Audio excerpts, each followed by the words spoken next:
So I cannot really confirm kung yung bracelet niya suot ay tracker from the Beverly Police District. So I just don't know. One thing I know lang na ayun na nga na during nung nangyari ay talagang according to my source na binigyan siya ng extended immunity kaya nakatakas siya o baga nakawala siya dun sa ano na yon sa scenario na yon at naimbestigahan talaga siya. Yun lang ang masasabi ko. So ano man pinag-usapan, government to government, Bangag government and the Beverly Hills Police, I don't know about it. But yeah, with the bracelet, I don't know. Siguro yung yun ang pwede magsalita. Yeah, wala din ako knowledge sa bracelet na yan. Yeah. Okay. Next attraction. Magbasa siguro tayo ng mga comment, baka may mga katanungan sila. Yes. May starstruck lang ako. May starstruck ako eh. Nabasa mo na Princess Mary. Meron ka ba? Do we have any questions? Speechless ako kay Madam Tinche. Nakita mo ba yung napinood? Bruce ko ni Dean? Ay, sorry. Nakita mo sa personal yan. Yes, diba? Pero alam mo, I know, brother. When I first saw you, yung tinuturo mo yung dito yun yung naka-house, Arasalad. Yun eh, di ba? Tapos, sikreto natin ito mabuti. Ganun ka lang ganun. Oo, kasi... Alam mo nyo? I did not have... Exactly, go, Mother Dadan, go. Yeah, Din. Sorry, you're next, Din. Nasabi ko, oh my God. Sabi ko itong batang to, sabi ko na ganun, napakatapang at now may kakampi na ako. Hindi talaga ako mag-isa. Sabi ko, there you go. As in, galing niya. As in talagang tinuro niya, dito yon. Ganun siya lang. Yes, hindi kasi, simula yun na siya. Yun na nga kasi hindi ko talaga alam na mag-blow up yung issue na yun. Hindi ko rin alam na magba-viral. Kasi nga, wala na nga talaga akong alam. Pati hindi ko rin kilala si Mother Dragon nung time na noon. So kaya nga, nung nangyari doon, nag-research ako and then, oh my God, I found out na Paolo Santoco pala. And it just so happened na yung nagtatrabaho doon sa Archives Department is kliyente ko. And then that's when I found out who Mother Dragon was. And then hindi ko talaga inaano na akong nakauna noon. Kasi alam ko talaga na si Mother Dragon nagsasalita na about sa issue.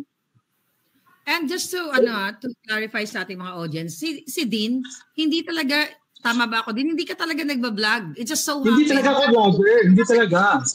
Na, nagkaroon ka ng interest sa issue dahil nga kapitbahay lang kayo ng Beverly Hills at, may nangyari. Yung nangyari yung event na yon, nakarinig ka ng mga siren and everything.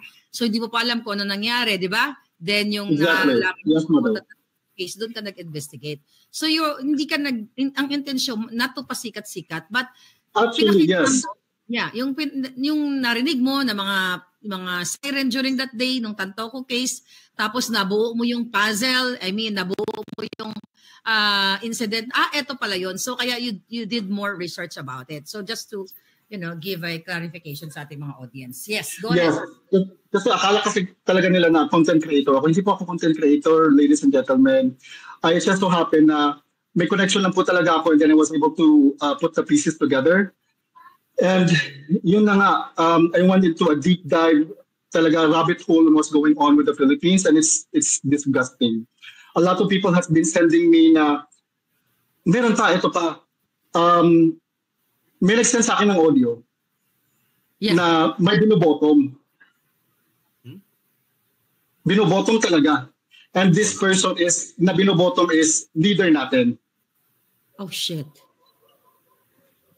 Oh my God. And then, yes, grabe talaga. And then, na-verify ko yung Facebook account niya kasi ang Facebook account na nag-send sa akin noon, akala ko talaga na, kasi nauso kasi noon, kisas yung tawag nito, tanim evidence. Tanim yes. Tanim inciting to sedition. Yung tinamnan yes. Yeah. Okay. Pero akala ko yun. Mother, di sinabi mo na yan, na, yes. Naalala ko yun mayroon kang expose din dyan. Kasi yayaman na muna si Dean. So yun na nga. So I was able to meet the person, and then this person goes to the Folsom Street Fair. At saka itong Folsom Street Fair kasi dito sa California, kung alam niyo kung ano yan, it's like, I'm not gonna say anything. But it is what it is. So, gawin siya doon. And then, sa loob ng audio na to, video, galing daw to sa video pero kinonvert niya na audio, andon ang boses ni Lisa Tanas. Oh shit, sa Botoman. Sa Botoman. Yes, sa Botoman. Naintindihan mo ng audience natin? O, sa Bisaya, ginabuli. Yes. Okay, go ahead, Dean. So kinonfirm ko talaga, and the profile ng sender is legit. Wow, my God. And I was actually torn if I'm going to post it or not, so nakakadiri eh. Nakakadiri. Kadiri, ano? Tapos doon talaga yung boses ni Lisa. Kaya na-expose yan, dito lang yan, sa aming talakayan. Ang dami. Pero kung audio lang yan, I think pwede naman siguro. Sorry. Kung audio lang yan. Kung audio lang yan, tingin ko pwede namang i-post siya. Are you okay to answer questions, Dean? No, hindi pwede. Hindi siya Hindi pwede. Okay. Unless kung we'll see kung paano gagawin natin. We'll see. So yun na nga.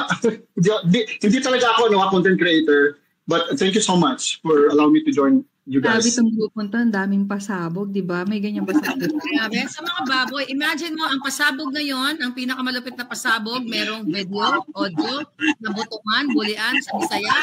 Tapos doon ang boses ni Lisa Tanas. Ngayon, naku-curious ako. Binotom ba siya? Oh my God! Lalaki ang binotom. At ang lalaki ang binotom. At sabi ng lalaki, ang sabi ng lalaki, I think I can't take it. Ay, malaki na. Ay, nako, ang laki. Anak ko kain. Ang sabi ng lalaki, I think I can't take it. At binulang nung lalaki ng isa, you can. Look. Oh my God! Oh my God. So, nanonood si babae na sa Torohan? Ano yung boses ni Lisa Tanas doon? In the background na parang may kausap din sa background eh. Ito for the heck lang, no? Isend na yan, papa-authenticate na naman ni Maharlika yan. Nasaan ko naman sa'yo? Ma, ang dami ko na-send sa'yo, ma. Super, ang dami ko na-send sa'yo yung mga audio. Pati yung mga conversation ng ng Malacanang, ang dami. Ang dami ko na-send sa'yo. Hindi mo ganun sa dami. Sorry din, ako nga. Sige, magtuloy-tuloy lang kayo. Oo nga, oh my God. Hala, may inggit na naman ang mga Team Alports. Naku. Dito umakyat si Dean, sa kanila hindi. Tapos sasabihin na naman nila na alam na namin yan. Pero hindi nila. Hindi kasi sapilitan kasi doon sa kabila eh.